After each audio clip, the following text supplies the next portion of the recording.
नमस्कार।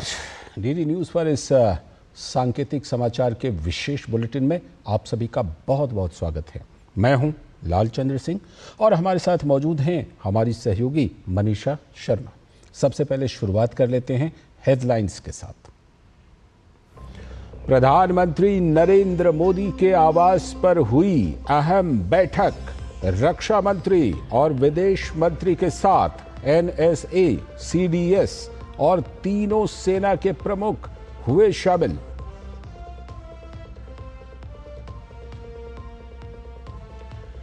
ऑपरेशन सिंदूर से आतंकी संगठनों की कमर टूटी। रक्षा मंत्री राजनाथ सिंह ने सेना के शौर्य को सराहा। कहा, पीड़ितों को मिला इंसाफ।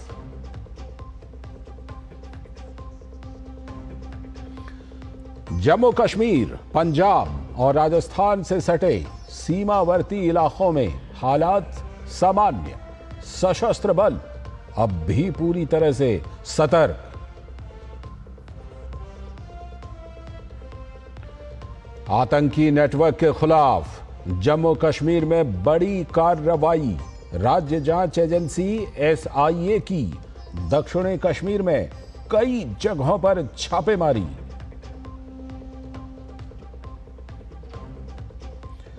और देश भर में आज मनाया जा रहा है राष्ट्रीय प्रौद्योगिकी दिवस।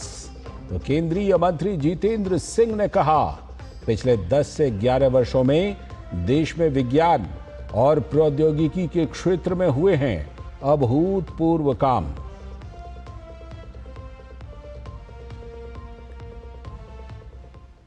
हेडलाइंस के बाद अब खबरें विस्तार से। प्रधानमंत्री नरेंद्र मोदी ने अपने आवास पर एक बैठक की अध्यक्षता की। बैठक में रक्षा मंत्री राजनाथ सिंह, विदेश मंत्री doctor S Jaishankar, NSA Ajit Doval, CDS और तीनों सेनाओं के प्रमुख मौजूद रहे।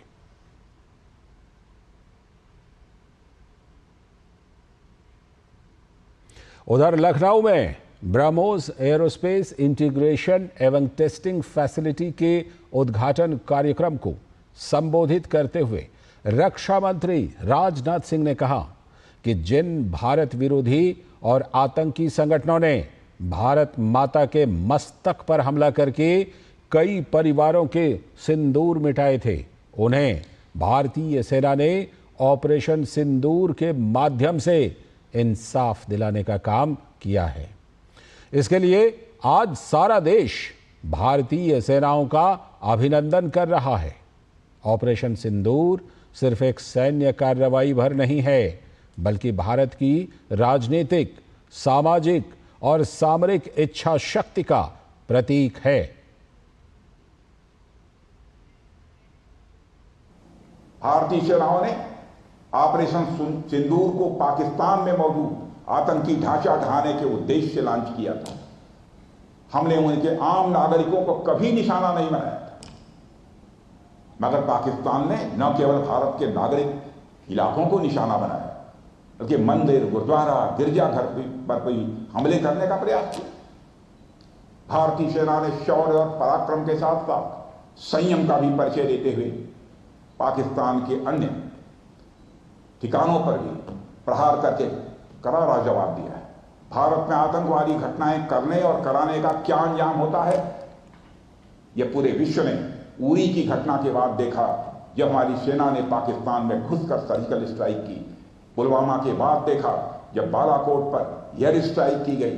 और अब पहलगाम की घटना के बाद दुनिया देख रही है कि जब भारत ने पाकिस्तान के भीतर घुसकर मल्टीपल स्ट्राइक्स की। आतंकवाद के खिलाफ जीरो टॉलरेंस की नीति पर चलते हुए हमारे यशस्वी प्रधानमंत्री नरेंद्र मोदी ने स्पष्ट कर दिया है कि यह नया भारत है जो आतंक के खिलाफ सरहद के इस पार और उस पार दोनों तरफ प्रभावी कार्रवाई करेगा। यह हमारे प्रधानमंत्री जी ने स्पष्ट रूप से यह संदेश दे दिया है। साथ ही रक्षा मंत्री ने कहा कि यूपी में डिफेंस कॉरिडोर में, एयरक्राफ्ट्स मैन्युफैक्चरिंग में पब्लिक और प्राइवेट दोनों सेक्टर्स की अहम भागीदारी के कारण निश्चित रूप से रक्षा क्षेत्र में देश की आत्मनिर्भरता को तेज गति मिलेगी। है कि उत्तर प्रदेश दुनिया के टॉप डिफेंस प्रोडक्शन और एक्सपोर्ट डेस्टिनेशन के रूप में जाना जाए। आज जो ब्रह्मोस फैसिलिटी शुरू हो रही है, मैं समझता हूं वह यूपी डिफेंस कॉरिडोर का यह गौरव होगा। यह सिर्फ उत्तर प्रदेश का ही नहीं, बल्कि देश का सबसे बड़ा BrahMos integration and testing facility centre है। यह रक्षा क्षेत्र में भारत की आत्मनिर्भरता के प्रयास को भी मजबूती प्रदान करेगा। वहीं उत्तर प्रदेश के मुख्यमंत्री योगी आदित्यनाथ ने लखनऊ में ब्रह्मोस एयरस्पेस एकीकरण और परीक्षण सुविधा का उद्घाटन किया और इस मौके पर ऑपरेशन सिंदूर की सराहना की। इसके लिए उन्होंने प्रधानमंत्री नरेंद्र मोदी, रक्षा मंत्री राजनाथ सिंह और सेना का अभिनंदन किया। उन्होंने कहा कि ब्रह्मोस की ताकत हम लोग ऑपरेशन सिंदूर में देख चुके हैं और प्रधानमंत्री के नेतृत्व में आतंकवाद को हम सब कुचल कर रहेंगे। इस मौके पर उत्तर प्रदेश के मुख्यमंत्री ने लखनऊ में ब्रह्मोस सुविधा केंद्र के खोले जाने के लिए केंद्र सरकार को धन्यवाद भी दिया। उन्होंने कहा कि डिफेंस मैन्युफैक्चरिंग के लिए 6 नोड स्थापित किए गए हैं और अब हम रक्षा उत्पादन के साथ ही मित्र देशों को इसका निर्यात भी कर रहे हैं। योगी आदित्यनाथ ने कहा कि 60,000 युवाओं को रोजगार के अवसर उपलब्ध कराए जाएंगे। ऑपरेशन सिंदूर की सफलता के लिए भारत की तीनों रक्षा सेनाओं के अपने सभी बहादुर जवानों को आदरणीय प्रधानमंत्री जी को और आदरणीय रक्षा मंत्री जी का हृदय से अभिनंदन करते हुए प्रदेशवासियों की ओर से हृदय से बधाई देता हूं। मैं आभारी हूं आदरणीय प्रधानमंत्री जी का और आदरणीय रक्षा मंत्री जी का कि उन्होंने उत्तर प्रदेश को डिफेंस मैन्युफैक्चरिंग के एक महत्वपूर्ण केंद्र के रूप में विकसित करने के लक्ष्य को आगे बढ़ाने का कार्य प्रारंभ किया। और देश भर में आज 27वां राष्ट्रीय प्रौद्योगिकी दिवस मनाया जा रहा है। साल 1998 में पोखरण में सफल परीक्षण के बाद से यह दिवस मनाया जाता है। इस अवसर पर केंद्रीय मंत्री जितेंद्र सिंह ने नई दिल्ली में एक कार्यक्रम में कहा कि पिछले 10 से 11 वर्षों के अंदर देश में विज्ञान और प्रौद्योगिकी के क्षेत्र में अभूतपूर्व कार्य हुए हैं। साथ ही यह भी बताया कि इसका सबसे बड़ा सबूत देश और दुनिया को पिछले 3 से 4 दिनों में देखने को मिला है। विज्ञान प्रौद्योगिकीकरण का जो भी विकास, जो भी प्रगति हुई है गत 10-11 वर्षों में ही हुई है और मुझे लगता है कि उससे सबसे बढ़िया उसका प्रमाण अगर राष्ट्र को और दुनिया को देखने को मिला तो 3-4 जो दिन बीते हैं, जो घटनाएं गुजरी हैं, जो भी साइंटिफिक इक्विपमेंट काम में लाया गया इस 3-4 दिन के दौरान, वो अधिकतर इंडिजिनस था क्योंकि प्रधानमंत्री मोदी जी ने आते ही हमें आत्मनिर्भर भारत का कॉन्सेप्ट दिया और साथ ही साथ ये सारा एक्वायर भी इन्हीं 8-10 वर्षों में किया गया, जिसके परिणाम स्वरूप आज भारत प्रथम श्रेणी के देशों में है। इस बात का प्रमाण भारत ने बहुत अच्छी तरह दुनिया के आगे रखा। आगे की खबरों में भारत और पाकिस्तान के बीच सैन्य कार्रवाई पर रोक पर बनी सहमति की घोषणा के बाद जम्मू कश्मीर, पंजाब और राजस्थान से सटे सीमावर्ती इलाकों में हालात सामान्य हैं। आज सुबह जम्मू कश्मीर के जम्मू, पुंछ, राजौरी, अखनूर, पंजाब के पठानकोट, फिरोजपुर, अमृतसर और राजस्थान के जैसलमेर में हालात सामान्य दिखाई दिए। पाकिस्तान द्वारा सहमति का घोर उल्लंघन किए जाने के बाद देर रात किसी भी ड्रोन या गोलीबारी की खबर नहीं मिली है। गौरतलब है कि कल सैन्य कार्रवाई पर रोक पर बनी सहमति का पाकिस्तान ने उल्लंघन किया था, जिसके बाद भारत ने कड़ा विरोध जताते हुए किसी भी स्थिति से निपटने के लिए सेना को खुली छूट दे दी थी। इस बीच जम्मू कश्मीर सरकार ने आज एक सार्वजनिक सलाह जारी की है, जिसमें नागरिकों से शांत रहने और सोशल मीडिया पर प्रसारित होने वाले गलत दावों से बचने का आग्रह किया गया है। जम्मू कश्मीर सरकार ने अपने आधिकारिक एक्स अकाउंट पर कहा कि वो अपने नागरिकों की सहन शक्ति और भरोसे की सराहना करती है। सरकार सभी जरूरी कदम उठा रही है और किसी भी स्थिति से निपटने के लिए पूरी तरह तैयार है। घबराने की कोई जरूरत नहीं है। जम्मू कश्मीर सरकार ने कहा कि लोगों को राष्ट्रीय आपदा प्रबंधन प्राधिकरण और अन्य सरकारी एजेंसियों द्वारा जारी मानक संचालन प्रक्रियाओं यानी SOP का पालन करना चाहिए। सरकार ने कहा कि सोशल मीडिया पर फैल रही गलत सूचनाएं और अपुष्ट दावे अनावश्यक दहशत पैदा कर सकते हैं। लोगों से अनुरोध है कि वो अफवाहों में ना पड़ें और ना ही उन्हें फैलाएं। केवल विश्वसनीय समाचार चैनलों और सरकारी संदेशों पर ही भरोसा करें। इस बीच गलत सूचनाओं के बढ़ते खतरे को देखते हुए रक्षा मंत्रालय ने भी नागरिकों से व्हाट्सएप पर फैल रही फर्जी खबरों से सावधान रहने और केवल विश्वसनीय स्रोतों पर ही भरोसा करने को कहा है। मंत्रालय ने लोगों से अपने आधिकारिक व्हाट्सएप चैनल को फॉलो करने की सलाह दी है। रक्षा मंत्रालय ने एक्स पर लिखा कि इस संवेदनशील समय में व्हाट्सएप पर बहुत सी गलत सूचनाएं और फर्जी खबरें फैलाई जा रही हैं। सतर्क रहें और रक्षा मंत्रालय से संबंधित सटीक जानकारी के लिए हमारे व्हाट्सएप चैनल को फॉलो करें।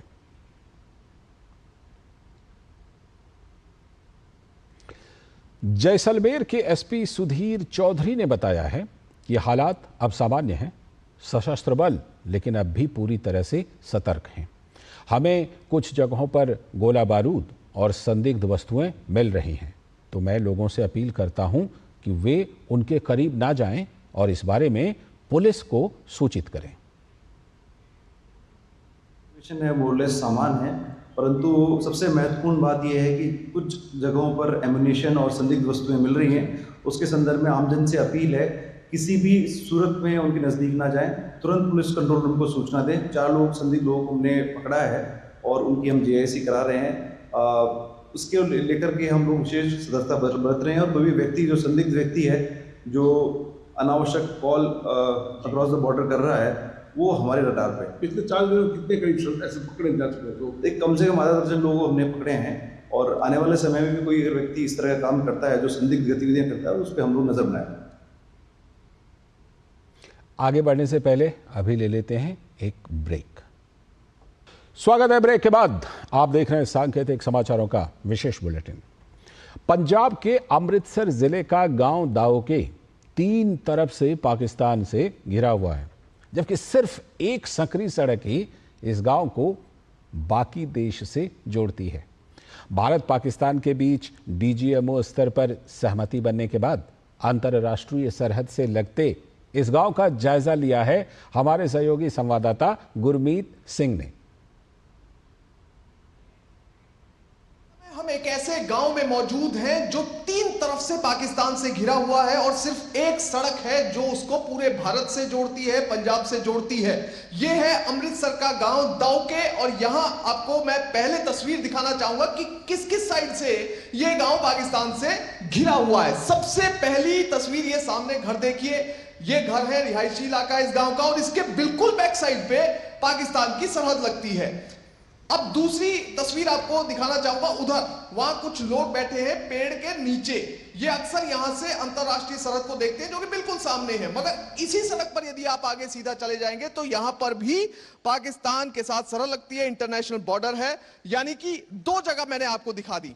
अब तीसरी जगह जो बिल्कुल मेरे सामने है मगर वो हम आपको कैमरे में नहीं दिखा सकते सिक्योरिटी रीजन की वजह से, तकरीबन 100 मीटर दूर बिल्कुल मेरे सामने इंटरनेशनल बॉर्डर है मेरी दाईं तरफ, और यदि आप अपनी तरफ से देखेंगे तो आपकी बाईं तरफ इंटरनेशनल बॉर्डर है जो बिल्कुल भारत पाकिस्तान की सरहद है। सिर्फ एक सड़क है जो कि इस गांव को जोड़ती है पूरे भारत के साथ। वो जो सामने आप खेत देख रहे हैं इनके पीछे सड़क है जो कि गांव की अलग अलग जो रिहायशी इलाका है उसके बीच में से होती हुई सीधा इन खेतों के बीच में से होती हुई निकलती है और वो सीधा बाकी के पंजाब से और बाकी के देश से इस गांव को जोड़ती है। तो इस गांव का महत्व आप समझ सकते हैं। फिलहाल आपको तस्वीर दिखाता हूं, देखिए इस समय तनाव की स्थिति खत्म हो चुकी है लगभग। देखिए, पंजाब में 6 जिले हैं, अमृतसर, पठानकोट, तरन तारन, गुरदासपुर, फिरोजपुर, फाजिलका, जितने भी सरहदी जिले हैं वहां पर सभी के सभी लोग अपने आप को सुरक्षित महसूस कर रहे हैं और इसके साथ ही खुलकर अब अपने घरों में भी रह रहे हैं, घरों से बाहर भी निकल रहे हैं और सरहद को देखने के लिए भी आ रहे हैं। गाँव अपनी दिनचर्या रोज की तरह, जैसे एक गांव का किसान, एक गांव का आम आदमी अपनी रोज की दिनचर्या को जीता है, वैसे ही अपनी दिनचर्या को यहां पर व्यतीत कर रहे हैं गांव दाउके के लोग।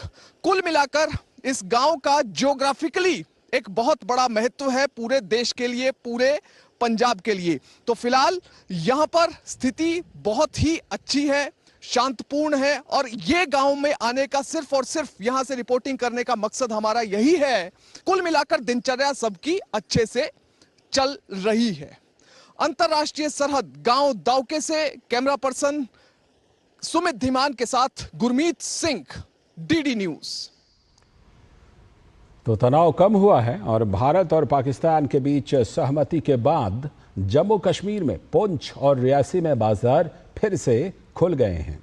पिछले 4 दिनों से स्थानीय बाजार बंद थे, लेकिन अब बाजार फिर से खुल चुके हैं।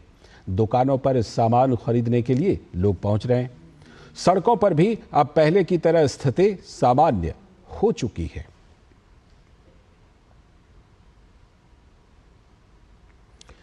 अगली खबर, जम्मू कश्मीर के उपराज्यपाल मनोज सिन्हा ने रविवार को बीएसएफ के सब इंस्पेक्टर मोहम्मद इम्तियाज को श्रद्धांजलि दी। बीएसएफ के सब इंस्पेक्टर मोहम्मद इम्तियाज शनिवार को आरसपुरा सेक्टर में सीमा पार से पाकिस्तान की ओर से होने वाली गोलीबारी के दौरान शहीद हो गए थे। और जम्मू कश्मीर में रणवीर सिंह पुरा, जिसे आरसपुरा के नाम से भी जाना जाता है, आरसपुरा सेक्टर में सीमा पार से गोलीबारी में वीरगति को प्राप्त हुए पूर्व राइफलमैन सुनील कुमार के पार्थिव शरीर को भी अंतिम संस्कार के लिए लाया गया। और जम्मू कश्मीर के पूर्व अतिरिक्त जिला विकास आयुक्त राजकुमार थापा को भी अंतिम श्रद्धांजलि दी गई। राजकुमार थापा सीमा पार से हुई गोलीबारी में शहीद हो गए थे। और देश की रक्षा में अपने प्राण न्योछावर करने वाले सेना के जवान एम मुरली नाइक को आंध्र प्रदेश में श्रद्धांजलि दी गई। जम्मू कश्मीर में नियंत्रण रेखा पर एम मुरली नाइक आतंकवाद विरोधी अभियान में शहीद हो गए थे। श्रद्धांजलि सभा में आंध्र प्रदेश के उप मुख्यमंत्री पवन कल्याण और मंत्री नारा लोकेश भी मौजूद रहे। और इस बीच राइफलमैन सुनील कुमार के पार्थिव शरीर को जम्मू के त्रेबा गांव स्थित उनके घर लाया गया, जिन्होंने आरएसपुरा सेक्टर में सीमा पार से होने वाली गोलीबारी में अपनी जान गंवा दी थी।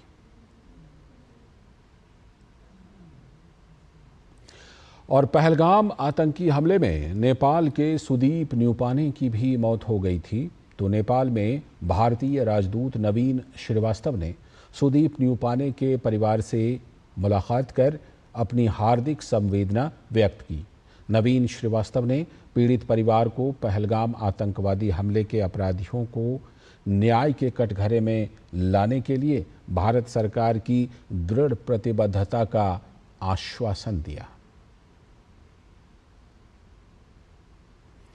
इस बीच जम्मू कश्मीर की राज्य जांच एजेंसी ने दक्षिणी कश्मीर में बड़ी कार्रवाई की है। राष्ट्र विरोधी गतिविधियों से संबंधित मामले में एजेंसी की छापेमारी जारी है। ये कार्रवाई पुलवामा, अनंतनाग, कुलगाम और शोपियां जिलों में की जा रही है। इसका उद्देश्य आतंकी नेटवर्क और उसके समर्थन ढांचे को खत्म करना है।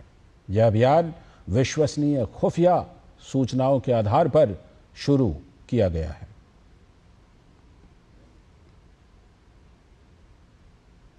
और देश में सुरक्षा स्थिति के मद्देनजर स्थगित हुई सीए की परीक्षाओं की नई तिथि जारी कर दी गई है।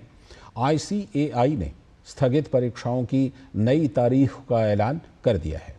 स्थगित की गई सीए परीक्षाएं अब 16 से 24 मई तक आयोजित की जाएंगी। Institute of chartered accountants of India ने शनिवार की रात ये घोषणा की।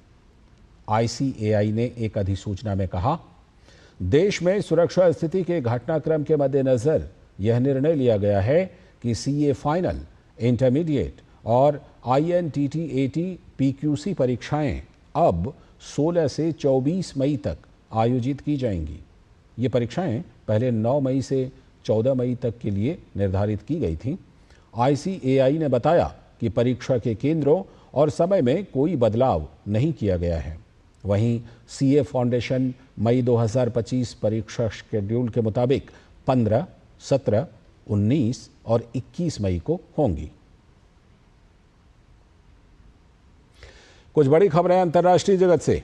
रूस और यूक्रेन के बीच युद्ध विराम को लेकर अटकलें तेज हो गई हैं। रूस के राष्ट्रपति व्लादिमीर पुतिन ने यूक्रेन के सामने बगैर किसी शर्त के बातचीत का प्रस्ताव रखा है।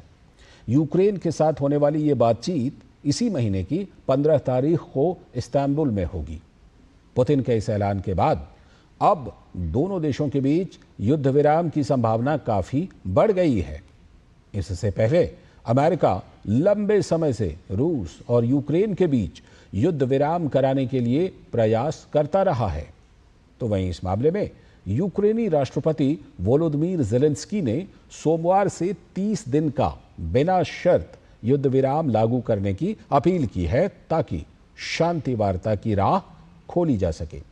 ज़ेलेंस्की ने यह भी चेतावनी दी कि अगर रूस इस प्रस्ताव को ठुकराता है तो उस पर आर्थिक और ऊर्जा क्षेत्र से जुड़े नए अंतर्राष्ट्रीय प्रतिबंध लगाए जा सकते हैं।